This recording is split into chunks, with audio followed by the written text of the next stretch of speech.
No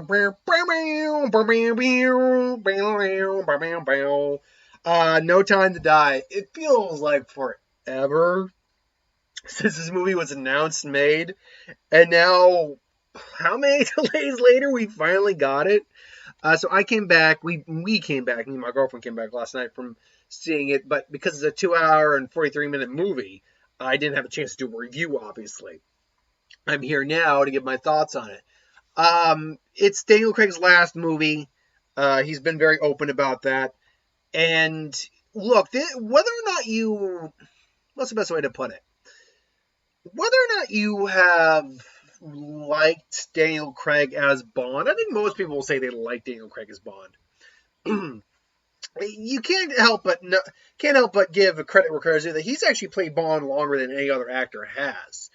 And because when you think about it, Connery started with Dr. No, early 60s, and ended his career technically with Never Say Never Again, but that one's not canon, and he wasn't playing the character all the way through the 80s and 70s, so I really don't count that. Connery played it for about 10 years, roughly.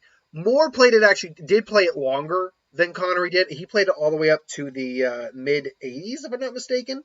Mid to late 80s. I can't remember when View to a Kill came out. When did View to a Kill come out? Because Dalton's was in the 80s to 90s. A View to a Kill. Let's see, 1985. So that was Moore's last one. So he played it for about 10 years also. A little more than 10 years. Dalton barely had like 3 years, I think, and he only had 2 films. And Brosnan played it for roughly... Brosnan played it, I think, 96 when GoldenEye came out, and 2022... Not 2022, 22 or 2002 is when, I think, Die Another Day came out. So he played it for only about 8 years, roughly. But, so yeah, Daniel Craig played this role for 15 years. 15 straight years. And look, what I will say is this movie, while not a perfect movie, is a beautiful send-off for the Daniel Craig era Bond, for the Daniel Craig Bond, and for Bond in general. And it's a beautiful love letter to Bond. I mean, it really is. It's some of the cinematography is gorgeous to look at. This is definitely Daniel Craig back a bit more to form. Even for someone like me who does like Spectre, even I'll admit, he does seem bored throughout that movie. Like, he doesn't seem very engaged. Maybe not very bored, but he's definitely not bringing his A material for Spectre. Whereas Skyfall and Casino Royale, he definitely did. And Quantum of Solace, we don't talk about that one. This is definitely him more back to form. He's definitely cold when he has to be, but he's also very jovial. He knows how to do the Bond quips. And I was wondering too, because this is a much older Bond at this point, if he was still going to be in shape. No, he's still in shape. Like, he's still a guy that you look at and you're like, do I really want to take him in a fight? I don't know. But he's definitely got that going on for him. But he's also playing a Bond who's in a very different place than even, I think, any other Bond we've seen him in. He's a Bond who found love. Because you get this from the trailer, really. He's a Bond at the kind of like who's basically retired. He is a retired Bond, at least for part of the film. And he's just trying to now have a life. But obviously the past comes back, because the past isn't dead. And so it's, trying to reconcile the past, trying to put the past to bed on both sides, him and,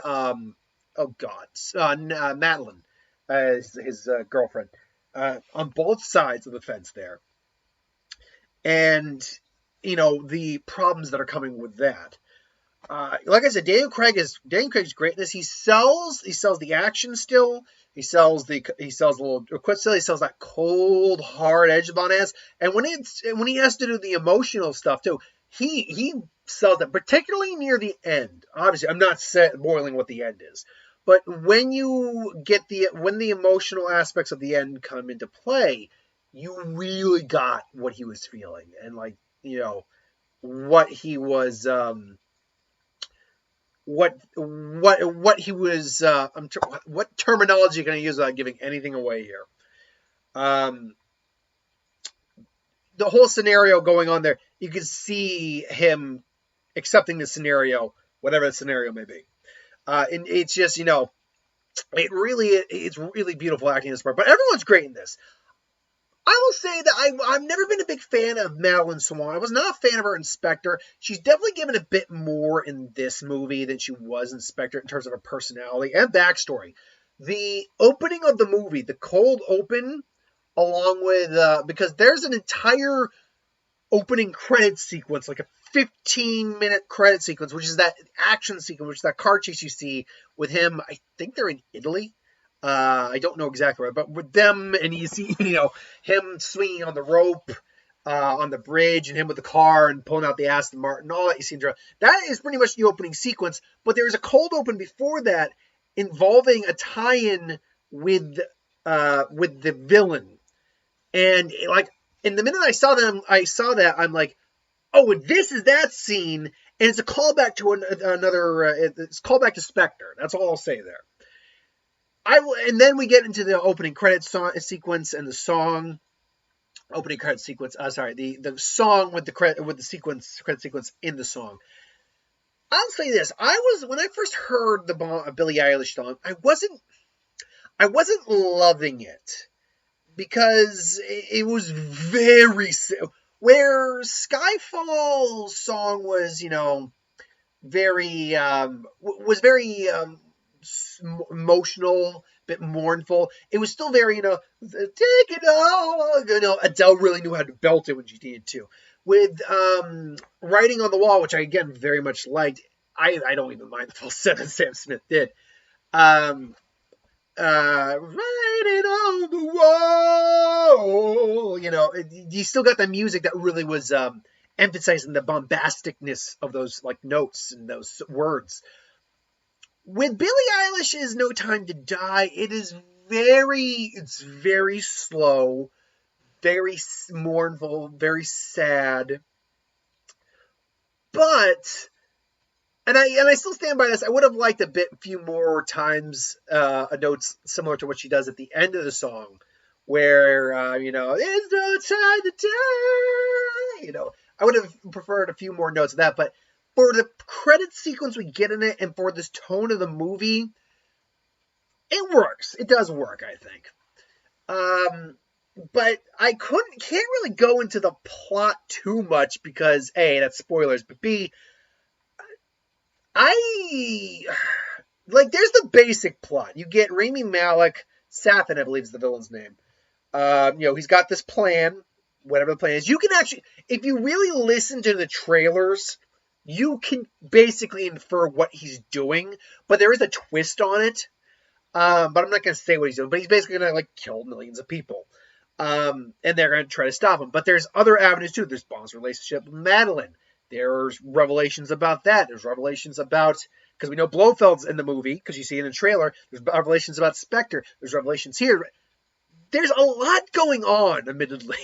Now, granted, I wouldn't say this is the most complex Bond plot if you're not paying attention.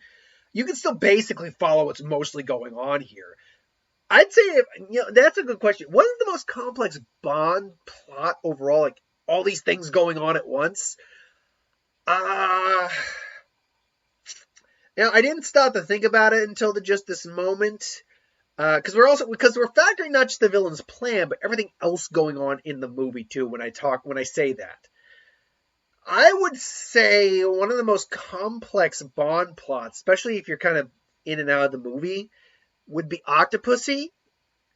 View to a Kill would be up there. Both are Roger Moore films, oddly enough. I'd say Living Daylights falls under there. Yeah, I would say those are among the more complex, but just because there's so much going on, there's a lot going on in this, but you can generally keep pace. I will say, though, I was watching a review earlier today, and they brought up a great point about the villain. I love Rami Malek, and he was great as Freddie Mercury. And his acting is good in the movie. In fact, I'd say he's great in terms of what he's asked to do. He's very socially awkward. He's very creepy. He's got like these tics. He's very softly spoken. But when you really break it down, what's this guy's plan? They don't give an end game for this guy's plan. He's just, not only is his plan kind of ill-defined, because they never really say what his plan is.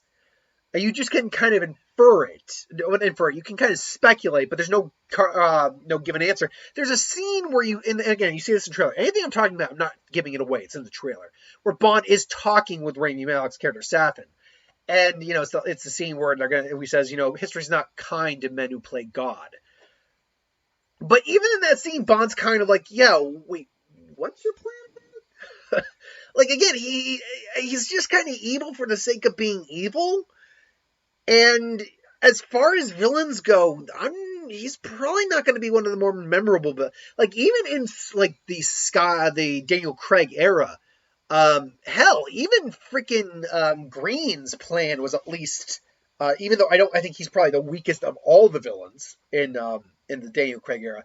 Even Dominic Green's plan was well laid out. They were going to basically hold this water for ransom and, use, and, he was working for Spectre and all that. And they're going to use this water and like hold it over the people and stuff like that's what that was about. Like, that was simple.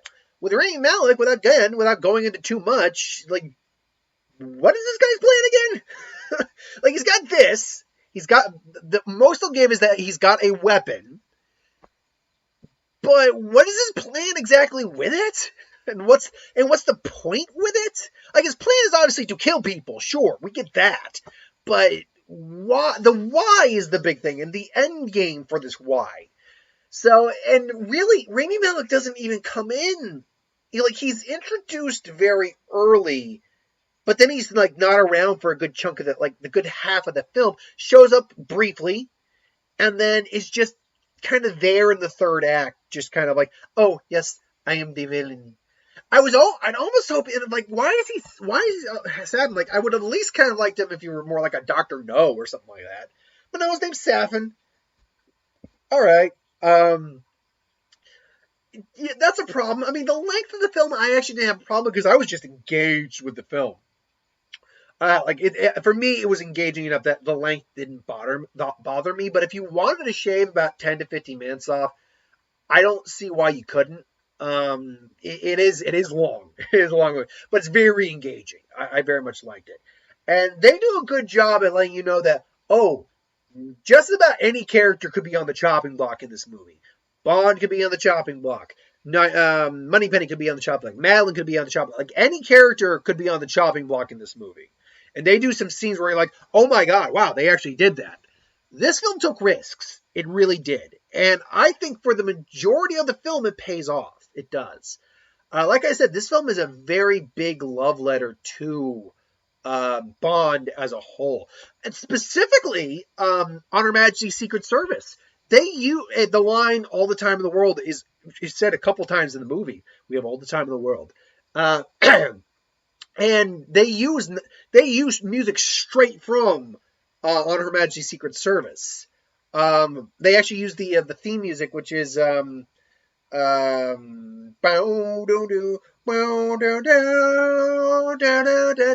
that plays in the background of one scene with Daniel Craig and Emma at one point. I'm like, I recognize that. Oh my god, wow! And there's another nod in the credits.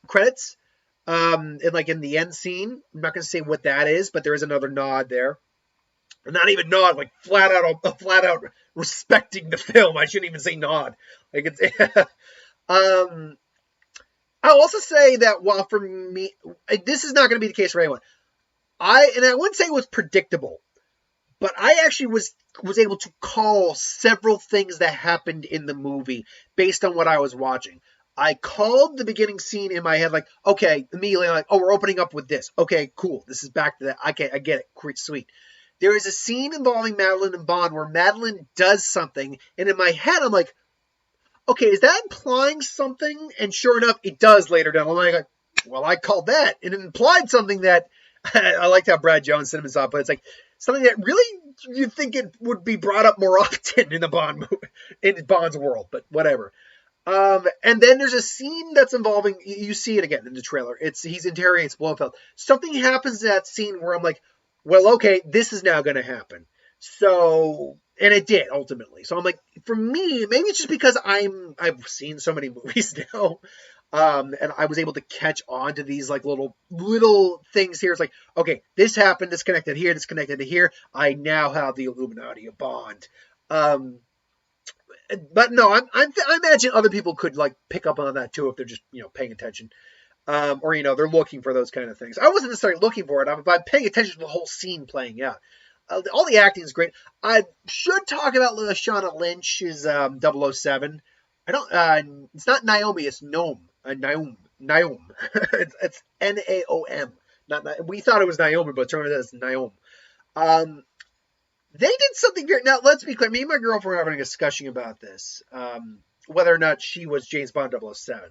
And yeah, she's the new 007. And this was something that got brought up ages ago. It's like, yeah, but she's let's be clear, she's not the new James Bond. She's new 007. He's still James Bond. She's just the new double. That's the idea. That's the company animal. And people got all up in arms about it. And it's like, well, whatever, it's fine. And I have no problem with it whatsoever. And they make her very unique. They do make her unique. They acknowledge that she is much younger than the average like 00 agent. And honestly, in the scene where she meets Bond, you see it a bit in the trailer. It's the scene where she says, you get in my way, I'll put a bullet in your knee, the one that still works. That's where they first meet. The reason he got involved is kind of her fault because it's implied that she wasn't sent by M to check in on him. She just found him and basically just wanted to do a dick mentioning concept. It's like, yeah, I'm the new 007. You're the old 007. Stay out of my way. And she tells him about, people being involved. And that's basically what gets him involved.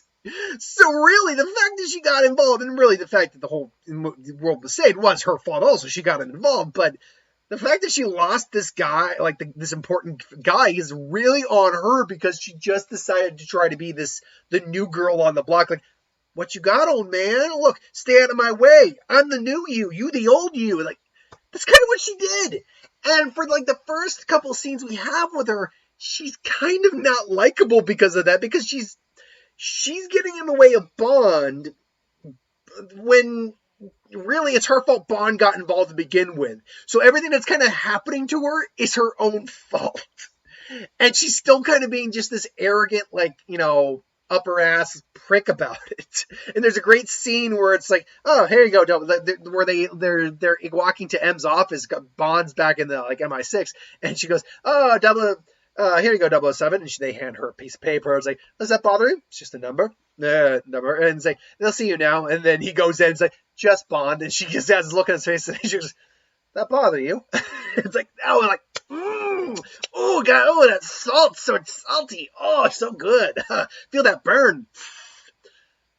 That said, however, as the movie progresses, and we get more of this character, and she's interacting, and she understands now who Bond is, and understands that she probably was being, she really was just like trying to mark her territory and failing at that. And she eventually it pulls back, and you see that, okay, no, this is this is a likable character. She's badass. She can do all the action. She has her own one-liners, albeit it was like, she has one where it's like, what time is this? Time to die. And it's not the best one-liner, but she delivered it so well that it's like, it's all good.